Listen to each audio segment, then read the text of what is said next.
Hi, good morning and welcome back to my channel. This is a painting tutorial of the Medusa Book Nook. As you can see here, I already started with the black primer and zenithal highlights, and then we are jumping into the fairy flesh skin tones.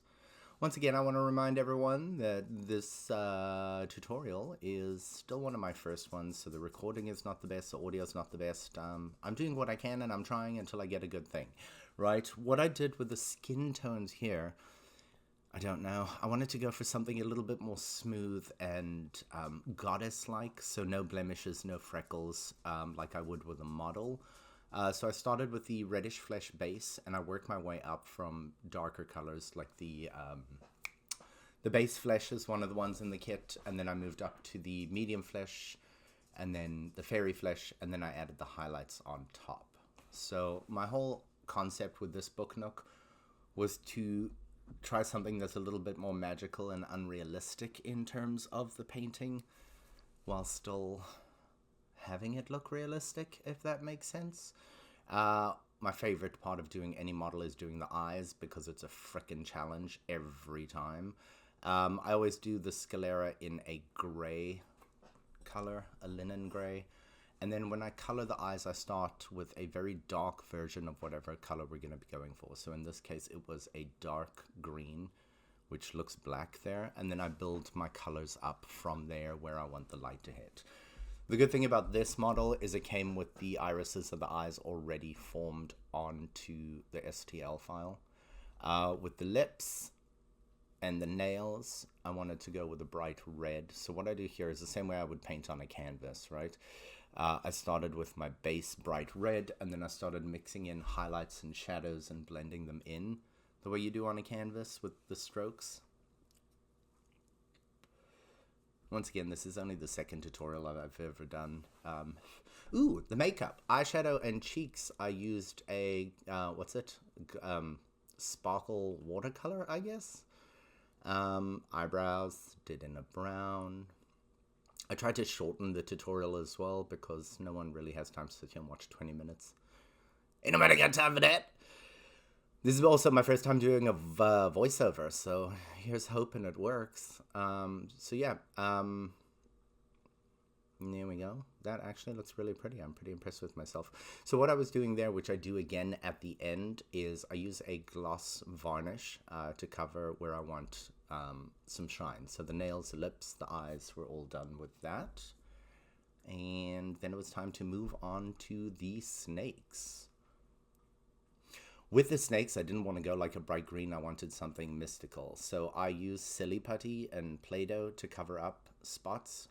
I originally tried, as you can see in the one corner of the snake, I tried to hand paint it, but that wasn't working, so I decided to airbrush it. And the same dark green that's almost black is what I used for the base of the snakes. And then I went over it with a dry brush of an iridescent green, mixed in with some pearlescent white, which you'll see in a second as soon as I'm done airbrushing. This gives me time for a sip of coffee. I do hope I've got a lot of models that are still coming to the channel, and I set up a camera and a tripod. Not a like pro camera, still like just a web camera, but hopefully we get some better footage with these. Also, my apartment is very dark. There we go. See, like a dark green that's almost black. And airbrush, airbrush, airbrush.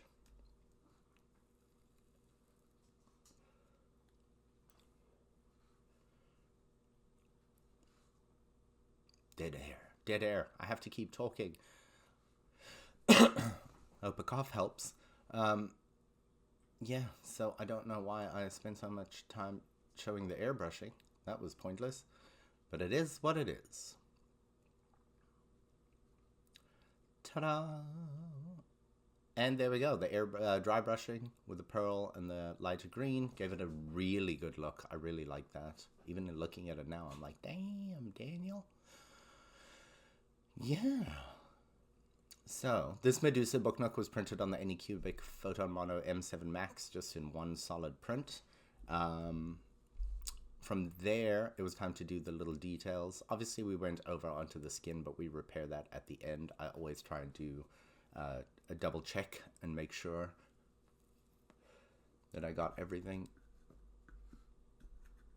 What did I do next? Only time will tell. Ah, yes, starting with a white primer, which I just hand painted on so that it wasn't perfect. I worked my way from the back to the front. So with this, I started doing the snake's mouth. Same concept of building up the different colors. Dark red, going in and hitting up some of the highlights with a white. That's my head in the way. And, I mean, at least I don't have a bald spot. Was that a bald spot? Who knows? So with the gold around the jewelry and everything, I used 3 different tones. So what I did was I went over with a bright tone on top and then a darker one at the bottom, just in a solid swipe. You can see there are still spots of white where I tried to get a little bit of dimension. When I'm using something that is a solid color, which I showed you in my Black Cat video, which I posted already, I like to, well, I don't like to, it has to be done. You can't just spray something a solid color. You need tones and shades. For the jewels, I added, I wanted to bring out the red. It looks more pink over there, but as you can see, it's a bit of a red. And then with the snake's eyes, I brought out that gold again, because once again, adding a little bit of magic to the fact that the woman has snakes for hair. That's how it goes. And then glossy varnish everywhere. Make everything shiny. And that's the tutorial. And then once again, going in, spot checking, fixing up, doing, why did I show you that? Oh, nails, lips, eyes. I also put some of the gloss varnish in the snake's mouth for a wet look. I honestly don't remember where I got the file. I will double check and put the link to the file in my description of this video. And I think that's it. I tried to do a very short tutorial that's only 7 minutes and 37 seconds. With the background, I just did the block in black. And that's it. That's your tutorial. Thank you for watching.